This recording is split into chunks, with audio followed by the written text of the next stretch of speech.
Jerusalem thar nuam ka ngai mang nge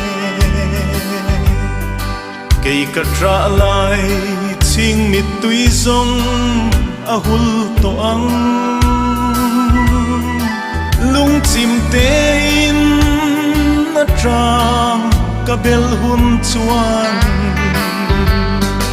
dam lai she om zong zong tuara ka chan dam tu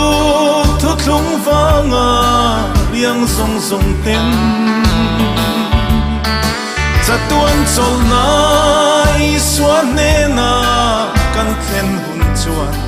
kan purit zong telum bovin chatuan ro lu kan chang to ang